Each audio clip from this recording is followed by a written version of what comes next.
Bien le bonjour, c'est Théo, j'espère que tu vas bien, et si tu trouves que j'ai une tête un petit peu fatiguée, c'est la vérité, je me suis levé tard, il est à peu près 11h45, dans 15 minutes je dois faire le check-out de la chambre, je suis au moment où je te parle à Paris, donc pas plus de blabla, tu l'as vu le titre de la vidéo, on va directement y aller, comment progresser en copywriting. Juste avant, si tu tombes sur cette vidéo et que tu ne me connais pas encore, pourquoi tu devrais m'écouter? Tout simplement parce que j'étais copywriter professionnel pendant 3 ans. Pendant 3 ans, j'ai rédigé plus d'une centaine de pages de vente, plus d'1 millier d'emails dans des dizaines de thématiques différentes, et j'ai au final généré près de 3 millions d'euros pour mes clients. Comment j'ai réussi à faire ça? Parce que je me suis formé au copywriting tout simplement, et comment je me suis formé au copywriting, c'est justement la réponse que je vais t'apporter dans cette vidéo. C'est parti. L'un des premiers moyens de se former au copywriting, c'est pas quelque chose de sexy que les gens veulent entendre, mais c'est quelque chose que j'ai fait pendant pas mal de temps, c'est tout simplement de réécrire à la main les pages de vente. C'était Gary Albert, donc je sais pas si tu connais, l'un des plus grands copywriters qui existait, qui conseillait justement de réécrire les pages de vente. Il avait conseillé dans son livre les Boron Letters, donc pendant qu'il était enfermé en prison, à son fils, et il le conseillait aux copywriters qu'il formait. Donc il y a quelques pages de vente qu'il est bon de recopier, je te conseille les pages de vente des années 80, celles où les copywriters vendaient quand il n'y avait pas encore de technologie, quand c'était dans des journaux en noir et blanc, etc., où il fallait que le copywriting soit vraiment excellent pour accrocher l'attention et susciter un désir puissant pour faire acheter le produit en question. Donc ce genre de page de vente, si tu les réécris à la main, tu vas voir qu'en fait tu vas rentrer dans la psychologie du prospect, surtout dans la psychologie du copywriter, tu vas comprendre pourquoi il commençait par ça, comment il faisait ensuite pour raconter une histoire, comment il faisait pour transitionner vers l'offre, etc., etc. La deuxième chose, et je vais pas te choquer à mon avis, c'est tout simplement d'écrire. Le meilleur moyen de progresser en copywriting, c'est comme le meilleur moyen de progresser au tennis, il faut que tu fasses des coups droits, des revers, c'est comme le meilleur moyen de progresser en chant, il faut que tu fasses travailler tes cordes vocales. Pareil en copywriting, il faut que tu mettes ton cerveau, il faut que tu le fasses baigner dans un environnement où tu commences à écrire, où tu développes ta créativité et où surtout tu comprends les structures persuasives. Le meilleur conseil que je peux te donner, moi je le faisais beaucoup, c'est-à-dire que tu vas choisir une thématique, n'importe laquelle, comme on vient de dire, tennis, chant, hôtellerie, alors je sais pas vraiment si on peut vendre dans l'hôtellerie, mais le voyage, le tourisme, voilà, plein de trucs comme ça, plein de trucs où les gens ont un désir d'augmenter leur vente là-dessus. Donc des thématiques où tu vas trouver des clients en tant que copywriter et tu vas écrire pour personne mais seulement pour toi. Donc c'est comme si tu écrivais pour un client, tu vas te mettre dans ton coin comme ça, tu t'installes à ton bureau et tu dis ok, imaginons que là j'ai un client qui est dans la thématique de la perte de poids, ils vont un programme pour faire perdre du poids soit aux femmes ou alors pour faire gagner du muscle aux hommes par exemple. Et tu te dis comment je pourrais vendre ce produit. Donc ce que je te conseille de faire, c'est d'écrire des emails et des pages de vente selon une structure simple pour pas que tu passes des mois à faire plein de pages de vente qui serviront à rien. Donc utilise les deux structures qui sont AIDA et PAS.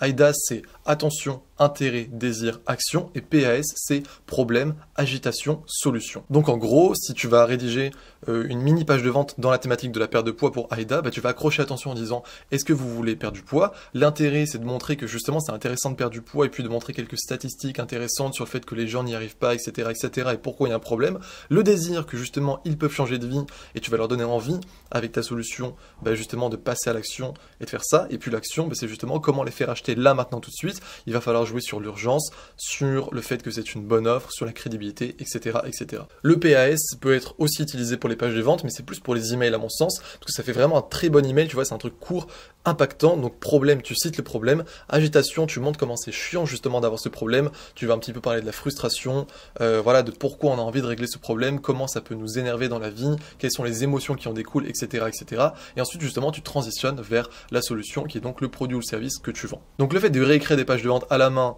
c'est génial, ça va te permettre vraiment d'apprendre la psychologie du copywriter professionnel.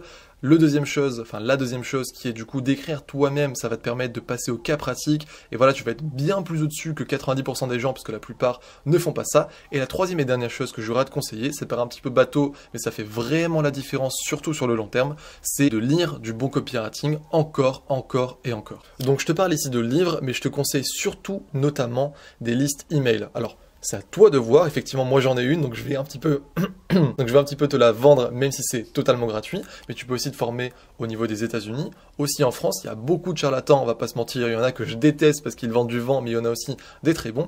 Mais si jamais tu as envie de te former avec quelqu'un justement qui a été copywriter professionnel pendant 3 ans, qui a un résultat traqué de presque 3 millions d'euros pour ses clients, et comme je te l'ai dit, dans plus de 30 thématiques différentes, eh bien je t'invite tout simplement à nous rejoindre avec les autres, on est plus de 3000 aujourd'hui, c'est le premier lien en description, tu seras inscrit à la liste d'emails privés qui s'appelle les coulisses TM, et c'est tout simplement une liste où j'envoie un email par jour tous les matins à 7h50 dans lequel je te donne des astuces concrètes pour développer ton niveau de copywriting, dans laquelle je te donne tous mes plus grands secrets de copywriter. Alors il y a des choses qui sont gardées pour la formation payante, mais il y a franchement pas mal du tout de contenu qui est bien. Et puis voilà, en gros c'est tout. Si tu as envie de progresser en copywriting, si tu as envie de gérer ta carrière de copywriter freelance jusqu'à devenir justement un copywriter émérite, reconnu et puis bien payé à sa juste valeur et qui aide vraiment ses clients et qui peut générer peut-être comme moi après, enfin plutôt avant, des millions d'euros pour ses clients, eh bien je t'invite à cliquer sur le premier lien en description. Une fois que l'email est envoyé, c'est plus possible de le retrouver, c'est pas comme une vidéo YouTube, mais tu es libre de te désinscrire à tout moment. C'était Théo, on finit là-dessus, je dois rendre la chambre. J'étais ravi de te faire cette vidéo. Ciao.